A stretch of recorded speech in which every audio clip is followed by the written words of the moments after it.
Ruptura del pacto patriarcal reflejada en el derecho de la mujer al voto.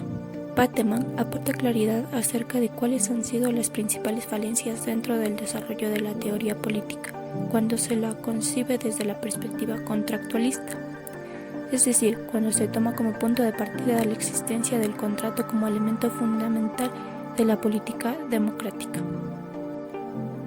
En ese sentido, se puede encontrar que la piedra angular del derecho político radica justamente en la existencia del derecho conyugal, que relega a la mujer al ámbito privado, dejando al hombre dentro del ámbito de lo público. Entonces, se puede concluir que la parte importante del desarrollo del pacto patriarcal reside justamente en la ausencia de la mujer en el ámbito de lo público. Desde una perspectiva afín en ciertos aspectos, aunque crítico en otros como la de Chantal Mouffe, la reivindicación de la participación de la mujer en lo público aborda dos aristas que pueden resultar clave para una comprensión más directa de su papel en la política. La primera es la vinculación estrecha que existe entre la participación política y la noción de la ciudadanía, a la cual también se apela de manera constante al reivindicar la participación en el ámbito de lo público. Y la segunda es la noción de política democrática radical, que abarca no solo la consecución de derechos y espacios de acción para las mujeres dentro de la política, sino también su crítica sistemática. Sin embargo, es importante retroceder un nivel y pensar acerca del derecho a elegir y ser elegidos, reivindicado por las mujeres como una forma de ruptura con el pacto patriarcal, pensado siempre en la diferenciación en la que Pateman hace énfasis entre lo privado y lo público. Pero en este caso, la principal crítica que Mouffe realiza a Pateman está relacionada con un punto nodal dentro de la concepción de política democrática y radical, es justamente con la noción de ciudadanía. Mientras que Pateman elabora una concepción de la política partiendo desde un antagonismo hombre-mujer por medio de la politización del espacio privado y de la capacidad maternal de la mujer, criticando la concepción misma de ciudadanía como patriarcal, en cambio, Mouffe aboga por ella como una forma de instruir una reivindicación política importante, expresada, entre otra cosa, con el derecho al voto. Esta cuestión no debe verse confundida como una total desaparición de la diferenciación sexual en la política, dado que sigue siendo un componente clave para las reivindicaciones de lo personal como lo político. En realidad, la propuesta de Mouffe radica en que, en el dominio de lo político y por lo que toca a la ciudadanía, la diferencia sexual no debe ser una distinción pertinente. Su propuesta va más en la línea de lo que se podría entender como una política democrática radical, la cual entiende a la ciudadanía como una afirmación de la libertad y la igualdad para todos. Es imperativo insistir en que la ciudadanía como reivindicación política toma como parte de sí la noción de derechos, la cual implica también el derecho a elegir y ser elegidos. Pateman, por su parte, parece advertir que una visión feminista de la política que propone puede ser criticada en tanto biologicista o esencialista, a lo cual responde que, al ser referencia a la distinción entre varón y mujer, hace alusión de manera directa a la propia distinción creada por el pacto patriarcal o lo que implica los comportamientos definidos como masculinos y femeninos respectivamente. Tomando como punto clave una división diferenciadora de la política. En síntesis, su propuesta va mucho más allá de solo reemplazar al derecho y a la política patriarcal con su contraparte feminista. En resumen, aunque Pateman encuentra las diferenciaciones claves entre los sexos como una forma histórica de perpetuación del pacto patriarcal, otras visiones de la política radical y de género como la de Chantal Mouffe la interpelan en su esencialismo, dado que consideran la propia solución como insatisfactoria. Por lo que una visión más favorable de la ciudadanía como parte de una reivindicación política de lo público puede resultar en una visión más amplia de la política democrática, dejando paso a, entre otras cosas, una visión del derecho a elegir y ser elegidos como parte de una interpelación al pacto patriarcal.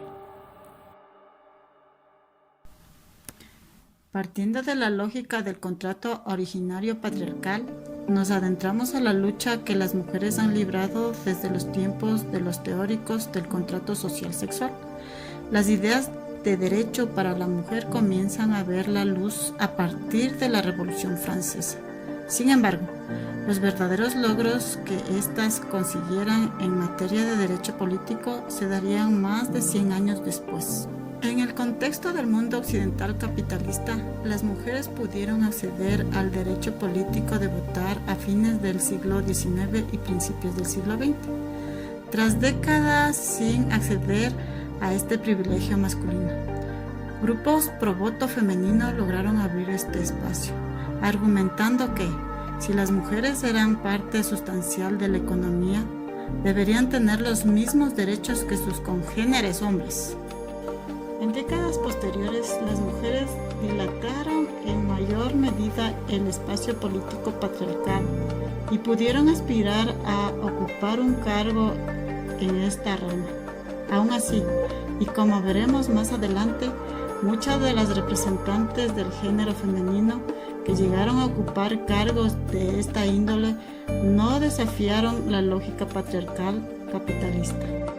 A pesar que las luchas por la igualdad de género han conseguido logros significativos, estos se han construido bajo la estructura patriarcal capitalista, sin la intención de restar mérito a estas victorias sociales. Lo cierto es que muchas de las mujeres que detentan el poder en los tiempos modernos prosiguen con el modelo de legitimidad mediante la violencia. El hecho de poder porque se tienen los medios y la fuerza es una tendencia ampliamente capitalista y sobre todo patriarcal. Y las mujeres como Margaret Thatcher y Paula Romo en el caso de nuestro país son un claro ejemplo de cómo el contrato originario sigue preponderantemente en lo social. Lo cierto es que el contrato social sexual es una estructura de la que debemos prescindir. Obviamente, decirlo es más fácil que hacerlo, pues este se encuentra completamente arraigado en la modalidad capitalista en la que existimos. El patriarcado, estructura y estructurante a la vez, no permite que exista ruptura o desacato de las mujeres. Pero ¿qué pasaría si la estructura se modificara? ¿Eso sería la solución? En Siria, en la región kurda, se está llevando a cabo algo a lo que popularmente se llama Revolución de Rojava. Este movimiento social que desafía la lógica capitalista presenta la novedad que también desafía la lógica patriarcal. Como es bien sabido, Siria atraviesa por una guerra civil. Distintos grupos armados han buscado hacerse con el poder del país. En este contexto, el movimiento Rojava busca un estado kurdo federativo perteneciente a Siria. La pregunta ahora es, ¿qué tiene de diferente esta revolución? Pues además de crear una estructura anticapitalista en su movimiento, también desea establecer una base sólida en cuanto a igualdad de género se refiere. Una parte sustancial de su manifiesto apela y exige la libertad e igualdad de las mujeres. Su constitución, si así podemos llamarla, tiene como uno de sus puntos vitales y fuertes el papel de la mujer en la sociedad. Y de hecho, varias instituciones en este conglomerado social se dedican a garantizar los derechos femeninos. Estructuralmente es posible afirmar que la revolución Rojava pretende alejarse del patriarcado y es eso es fundamental, pues como vimos anteriormente, la estructura tiene todo que ver con los procesos de cambio. Finalmente, no está de más compartir el caso de la comandante Arián, quien es una de las dirigentes del IETEG, un brazo armado del movimiento compuesto solo por mujeres. Es destacable el papel de esta líder militar y social, pues desde pequeña rompió con la tradición de enamorarse, casarse, en fin, caer en la supuesta protección de un hombre. En vez de eso, la comandante Arián soñó siempre con luchar por su libertad y la de sus camaradas mujeres. Eso es lo que hace en este momento. Lucha contra el Estado Islámico bajo los principios de la Revolución Mujahid. Contrastando estos dos casos, se pueden delinear dos caminos.